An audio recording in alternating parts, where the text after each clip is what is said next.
Vamos ahora a otro tema que ha sido discusión durante esta semana también y todavía no sabemos cuál va a ser el final de esta discusión o de este debate.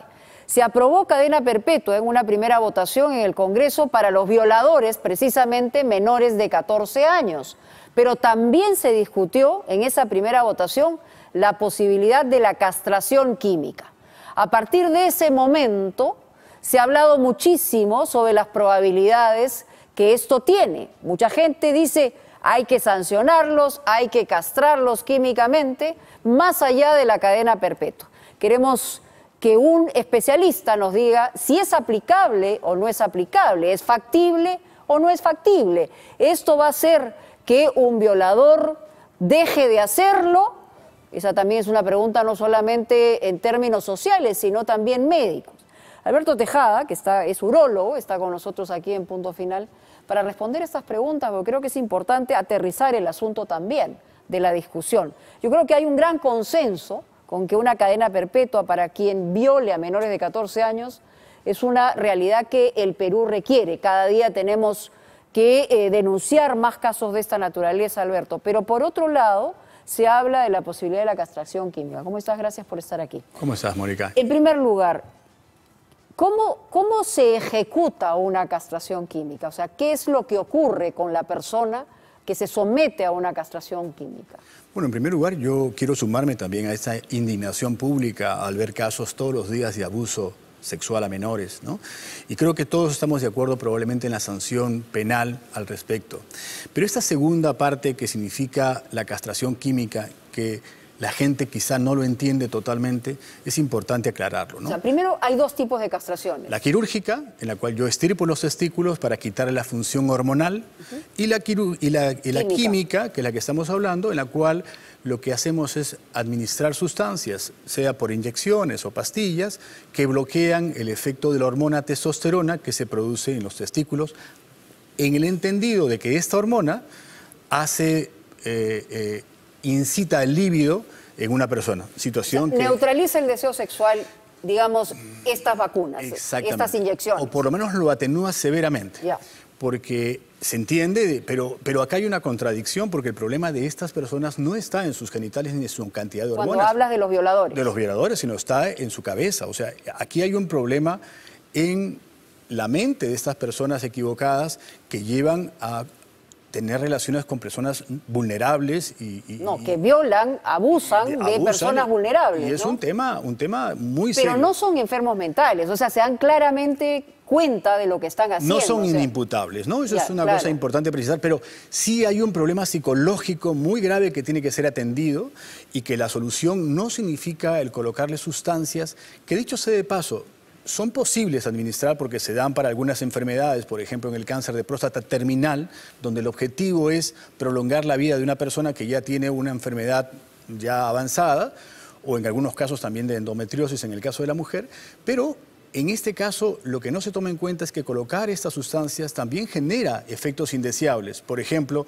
depresión, anemia, daño en el hígado, osteoporosis severa, etcétera. Pero la gente puede decir, bueno, finalmente son violadores y lo que haya en efecto secundario. Pero si tiene cadena perpetua, dime, ¿a quién estamos protegiendo, no? Ya, pero entonces, la primera cosa es, esto no es permanente, sino temporal. Es decir, tú le pones la inyección, es de efecto reversible. Claro, reversible. Exactamente. Tú dejas de poner la inyección y vuelve a tener la misma perversión, digamos, que lo ha movido a abusar de gente. Yo creo que si no existe voluntariedad, ¿no?, el tema tiene un efecto distinto, ¿no? Si yo fuera una persona que estoy pidiendo apoyo, entonces quizá puedo consentirlo. Pero si voy a hacer algo contra la voluntad del reo en este caso, primero, ¿quién supervisa esa administración dentro de un sistema penitenciario hacinado y con grandes dificultades sanitarias? Y segundo, ¿quién lo paga? Porque ¿esto es caro o no es caro? Es caro porque se usan inyecciones en algunos casos de depósito que son costosas. ¿Inyecciones cada cuánto tiempo? Depende, hay de mes, cuando es los progestágenos, hay de 3 meses, cuando son los análogos. Y existe también en pastillas, ¿no? O sea, existe una gran variedad. Que cuesta entre 1.200 y 1.500 soles. Lo hay de todos los precios, hasta el uso de los propios estrógenos, que son más baratos. Pero yo creo que el enfoque no está necesariamente en el costo, que ya es un problema, sino en que esto no soluciona el problema que estamos tratando. Yo creo que el enfoque tiene que darse hacia lo preventivo, hacia la salud mental, cómo la abordamos en el país, porque el modelo hospitalario definitivamente no funciona. Entonces, tenemos que abordarlo con soluciones territoriales, ¿no? Porque los problemas de violencia y abuso de menores están en los barrios, en las casas, en las jurisdicciones, donde hay que atenderlos, ¿no? Una persona que está medicada con una castración química, digamos, puede volver a violar, o sea... Sí, claro. No hay... Y es más, muchos hombres... Es más, o sea, no necesariamente utilizar el órgano genital, o sea, sí, puede generar una violación... Absolutamente. O sea, nada garantiza que no lo haga. Una cosa es que atenúe la libido y otra cosa es de que no la tenga de ninguna forma. Es más, muchos hombres con terapia antihormonal, en este caso, tienen relaciones sexuales. O sea, no está bloqueado la posibilidad de hacerlo. Y si la persona no está tratada psicológicamente, el mal continúa, ¿no? Entonces la discusión, digamos, por lo que señala médicamente, sería hasta cierto punto estéril.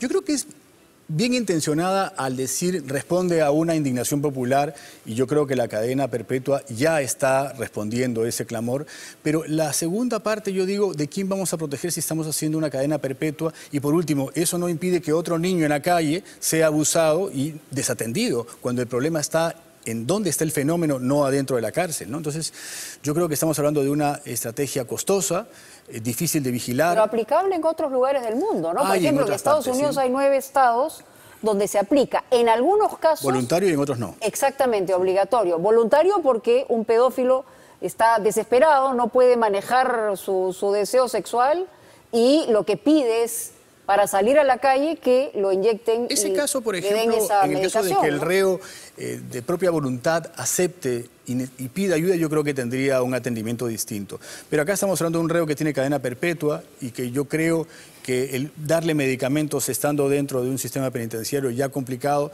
es un tema poco viable. O sea, siento que es posible, siento que la intención puede ser correcta, pero la forma de aplicarlo creo que va a ser... O sea, la desesperación puede estar llevándonos a tomar una decisión equivocada y que no va a tener un resultado positivo. Sí, yo creo que un poco trabajar para la tribuna, para decir esto puede funcionar así, pero yo creo que en la práctica estamos ya sancionando severamente con una cadena perpetua a una persona con un delito execrable como es este abuso a menores, pero yo insisto, creo que este mismo presupuesto debería aplicarse hacia un tema complicado que es el abordaje de la salud mental en el país, ¿no?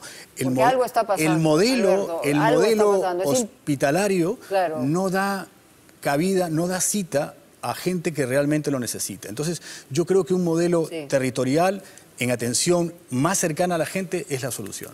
Lo que pasa es que estos acuerdos en el Congreso parece pues que no tienen las consultas médicas necesarias ni la información que se requiere para abordar un tema tan importante en el país que es la violación a menores. Bueno, muchas gracias. Sin duda. Alberto Tejada por estar con nosotros y vamos a